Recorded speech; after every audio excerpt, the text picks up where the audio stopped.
They laughed when I stood at the back of the room, like I didn't belong. They handed out heirlooms and applause like I wasn't even there. But while they were polishing speeches, I was building a legacy in silence.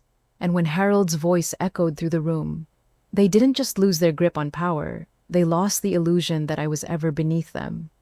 They erased me from their story, so I became the chapter they couldn't rewrite. 12 years. That's how long I'd been in the Chambers family. 12 years of showing up early to cook, staying late to clean, remembering birthdays that no one ever remembered back, not even mine.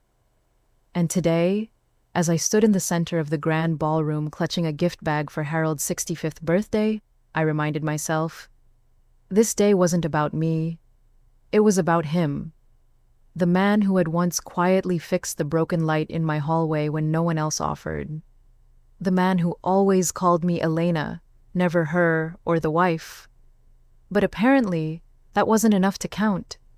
The room was cathedral tall, draped in navy and silver, the colors of Harold's old firehouse unit. Waiters in white gloves floated through the crowd.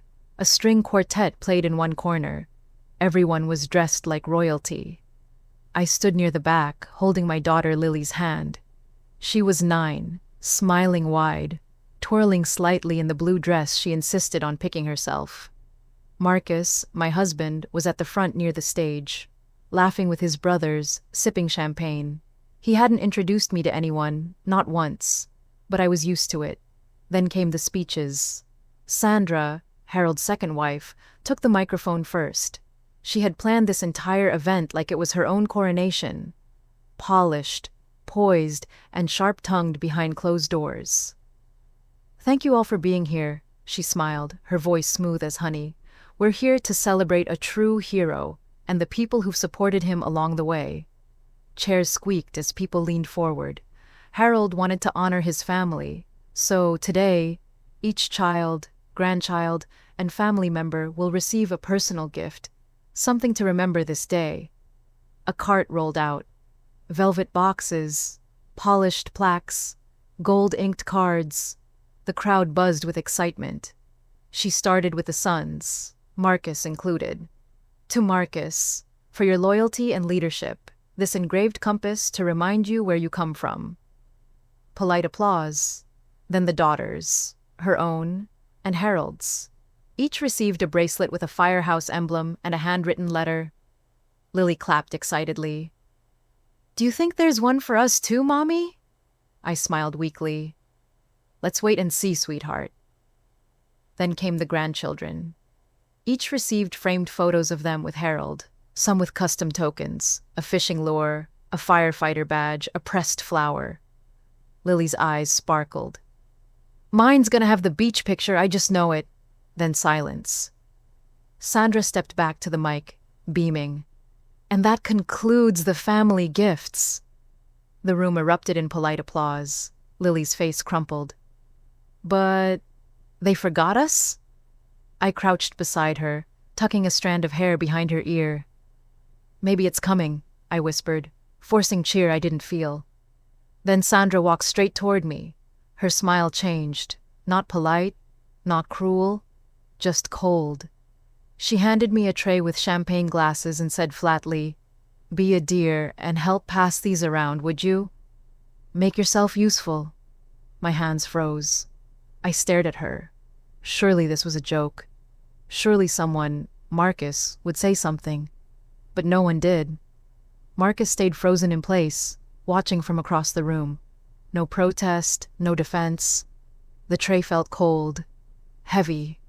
I looked around. No one made eye contact. Some shifted awkwardly. One woman adjusted her pearl necklace. Another checked her phone. No one helped. No one stood up. Lily's voice broke the silence. "Mommy, didn't we get a present?" My throat tightened. I couldn't cry. Not here, not in front of my daughter, not in front of them. I forced a smile and stood tall. "It's okay, honey. We'll give Grandpa ours later." She nodded slowly, confused. I gently handed the tray to a passing waiter, and then I took Lily's hand and began walking toward the exit. Every step, echoed like a thunderclap in my chest. 12 years. 12 years of showing up.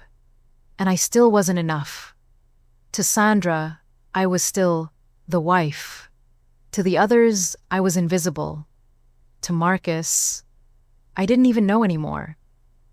I reached the door, and then, just as my hand touched the handle, the microphone clicked on behind us. Harold's voice rang out. Actually, there's one more gift. The next morning, I woke up before the sun. Not because I had anywhere to be, but because I couldn't sleep. My mind kept replaying last night on loop. The tray in my hands, Lily's confused face, Sandra's smirk, Marcus's silence. I stood in the kitchen, pouring coffee I wouldn't drink. Just holding the cup made my hands feel less empty. 12 years. I had given 12 years to that family, and I wasn't even worth a printed name card. I walked to the dining table where Harold's scrapbook still sat, the one I had made with Lily, piece by piece. Handwritten notes from Lily, photos of her and Harold fishing, gardening, watching football, little pressed flowers from the family cabin trail, drawings of Harold as a superhero, and at the back, a sealed envelope with a letter I had written by hand. To the only man who ever made me feel like I belonged, not because of obligation, but because he chose to see me. I had slipped it inside quietly, just before the party. I never told Marcus. I didn't need praise. I didn't even expect it to be read. It was just my way of saying thank you. And yet, Harold saw. 2 days after the party, I received a call from a number I didn't recognize. I let it ring twice before answering. Mrs. Monroe? This is Gerald Thomason, Harold's estate attorney. My stomach dropped. Is everything okay? Yes, well, mostly. Harold wanted me to call you personally, about his will. I sat down slowly. What about it? He updated it about 2 months ago. Quietly, without the rest of the family knowing. Why? The man paused. Because he trusted you. You're listed as executor of the family trust, custodian of the Chambers Foundation, and sole guardian of the lake cabin and its legacy assets. I blinked. I don't understand. He left a video message as well. Said you'd be the only one who wouldn't misuse what mattered. I sat in silence after the call, staring at the phone like it had spoken another language. All these years, I had cleaned up after family dinners, remembered everyone's allergies, organized doctor visits when Sandra forgot, coordinated Harold's prescriptions, scheduled his blood pressure checks. Never asked for anything, never told anyone. Harold had noticed. Later that week, I found a note in Lily's backpack. She had written it in school, folded like a secret. My mommy is the nicest person I know. She makes books full of love. One day, I want to be like her, quiet, but powerful. I pressed the paper to my heart and closed my eyes. They wanted to treat me like a guest in my own life. But what they didn't realize was that I had been the one holding this family together from the shadows. And Harold, the only one who ever truly looked, had just handed me the keys to everything they thought belonged to them. I didn't tell Marcus right away. Not about the will, not about the attorney's call, not about the video Harold left behind. He had already made it clear, when it counted, whose side he was on. So I kept quiet. For now, I spent the next few days doing what I'd always done, driving Lily to school, picking up groceries, answering emails from Harold's nurse about final appointments, insurance claims, unfinished prescriptions. Only now, something had shifted. I no longer felt like I was orbiting someone else's world. For the first time, I was the center of something Harold built with intention, something meant for me. That Thursday, I scheduled a private visit to the attorney's office. He greeted me warmly, eyes kind behind wire-rimmed glasses. Harold wanted everything to be airtight, Gerald said, placing the documents in front of me. He knew there'd be resistance. From Sandra? He didn't answer, but his silence said enough. This isn't about punishment, I said softly. I just want to do right by him. That's exactly why he chose you. The documents were detailed. The Chamber's legacy fund, which Harold started for retired firefighters, I now had executive oversight. The lake cabin, the family's most prized property, was entrusted to me as heritage caretaker. Only Lily would inherit it after me. Most striking, Harold's personal memoirs and letters, collected over 40 years, were now my responsibility to digitize and publish, under my name as editor. I stared at the folder labeled Private, for Elena only. Inside was a USB drive and a letter. Dear Elena, I always knew they wouldn't see you. But I did. I watched the way you showed up. Not for credit, not for favor, but because it was right.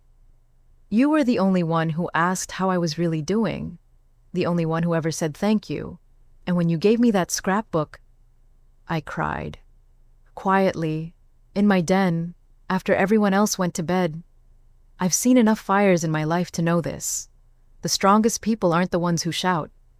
They're the ones who stay standing in the smoke. You've stood long enough. It's your time now. Harold. I sat in the car outside the office for a long time, letter pressed to my chest. It didn't feel like revenge. Not yet. It felt like truth finally getting its place at the table. The funeral was scheduled for the following weekend. Sandra sent a group email, not addressed to me directly, asking for help organizing the slideshow and flower arrangements. I replied, "Thanks, I've already arranged both. Harold's attorney asked me to coordinate." No reply, but I knew Sandra. I knew she would try to control the narrative, claim Harold's legacy as her own, deliver the final speech, cement her name in the family story. And that was fine, because while she was preparing her spotlight, I was preparing something else. The video, Harold's message, pre-recorded, untouched, legally verified. He asked that it be played after the eulogies, and before the will was read aloud. I hadn't told a soul. But when it played, the entire room would shift. And Sandra, she'd finally learn what it meant to watch a crown pass, not by blood, but by choice. The funeral service was held in a sunlit chapel on the edge of town, quiet, beautiful, with just enough space to fit everyone who wanted to say goodbye. Sandra arrived in all black, veil pinned like royalty, tears that barely touched her eyeliner. She moved through the crowd like a grieving queen. I sat with Lily in the second row, not beside Marcus. He was seated with his brothers, 2 rows ahead. He hadn't spoken much to me since the party. His guilt had turned to silence. That was fine. I didn't need his words anymore. I had my own. The service began with soft hymns and a reading from Harold's Captain. A few family members gave prepared eulogies. Sandra stepped up next, voice breaking in just the right places. "Harold was the love of my life," she said, gripping the lectern. "He built this family, and I will continue to honor him by protecting everything he stood for." The applause was polite. I looked down at Lily, who whispered, "Is it our turn now?" "Almost," I said, because it wasn't over. Not yet. After Sandra's closing words, Gerald, the attorney, approached the front. "Before we move to the reading of Mr. Chambers' will," he said, adjusting his glasses, "there is one final request, a personal message pre-recorded by Harold himself." He pressed play. The screen behind the pulpit flickered. Harold's face appeared, sitting in his favorite chair, sunlight in the background. He looked calm, strong, unapologetic. "If you're watching this," he began, "then I've already said my goodbyes. But I have one last truth to share, and it can't be delivered by anyone but me." The room stilled. For years, I watched someone show up for this family without ever being truly welcomed. I watched her carry burdens no one else saw, mine included. And I decided long ago, if legacy means anything, it should be passed to someone who understands what it really means to love without asking for credit. He paused, then looked straight into the lens. "Elena Monroe, please stand." My breath caught. Lily nudged me. I stood. People turned. A few gasped. Harold's voice continued. You are not just family by marriage. You are family by spirit, by loyalty, by action, and I've entrusted you with the most sacred parts of my life. Behind me, Sandra stood as well. What is this? She whispered, stunned. What are you doing? Harold's video didn't stop. To anyone who has a problem with that, I'm not here to convince you. I'm just here to say, she's the one I chose. When the screen went dark, the silence said everything. Power had shifted, and for the first time in 12 years, I wasn't the outsider. I was the one standing in Harold's light. The video ended. No music, no transition, just a still frame of Harold's face, calm, proud, resolute. A long silence hung in the chapel, heavy like a curtain that refused to drop. Sandra's expression had cracked, her jaw clenched so tightly it trembled. She opened her mouth to say something, but Harold had already spoken, and no one could follow that. Even Marcus looked stunned. He turned slowly in his seat, eyes finding mine. For the first time in weeks, he looked like he saw me, but it was too late for recognition. Now came the reckoning. Gerald stepped back to the lectern. As executor of Mr. Harold Chambers' estate, I've been asked to make the following announcements publicly, per his written request. He cleared his throat and opened a thick leather folder. To Sandra Chambers, Harold's wife, he leaves a personal allowance account of $25,000 for relocation and lifestyle transition. The silence cracked like ice. Harold noted that she has her own assets, and he wanted her to be comfortable, but not responsible for continuing the family's affairs. Sandra gasped. That's not possible. That's not what we... Gerald held up a hand, calm but firm. This document is notarized, witnessed, and registered. Then he continued. To Marcus, Daniel, and Joseph, Harold's sons, he leaves sentimental gifts, his personal watch collection, and a shared summer fund for their children. They nodded, swallowing pride and confusion. To Elena Monroe, he entrusts full stewardship of the Chambers Foundation, the family's philanthropic branch, including all decisions, funding control, and naming rights. Heads turned, whispers erupted. Gerald didn't flinch. Elena is also granted lifetime custodianship of the Chambers Lake cabin, with sole inheritance rights passed to her daughter, Lily Monroe. Sandra stood. This is outrageous. She's not even blood. Gerald raised his voice just enough. As Harold stated clearly, family is defined by loyalty, not DNA. I stood still, heart pounding in my ears. Marcus looked at me like a man waking up in a burning room he didn't realize he'd set himself on fire in. But I didn't gloat. I didn't speak. I didn't have to, because for the first time in my life, silence was on my side. Sandra sat back down slowly, stunned. Her hands trembled, her lips tight.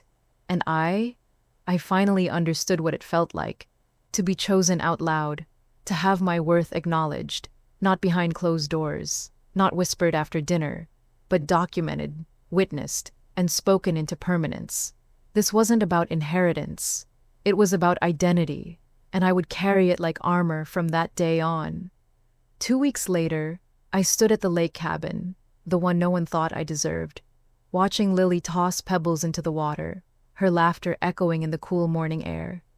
Inside, Harold's scrapbook sat on the mantel, the same one I had made with quiet hands and quiet love. He had placed it there himself, long before his passing, according to the caretaker. I ran my fingers over the porch railing, still chipped on one end.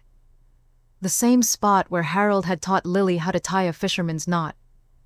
This place wasn't just a retreat. It was a legacy, and now, ours. I didn't flaunt what Harold had given me.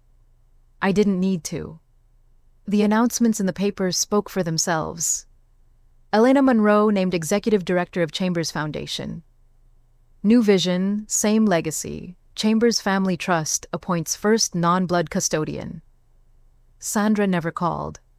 Marcus texted once. I should have stood up for you. I didn't reply. Some bridges don't burn, They just disappear in fog you no longer bother walking through. I focused on the future, reorganizing the foundation, funding educational programs for daughters of firefighters, launching a mentorship scholarship in Harold's name. I worked quietly, as I always had, but this time with authority. Every room I entered, I was no longer an afterthought.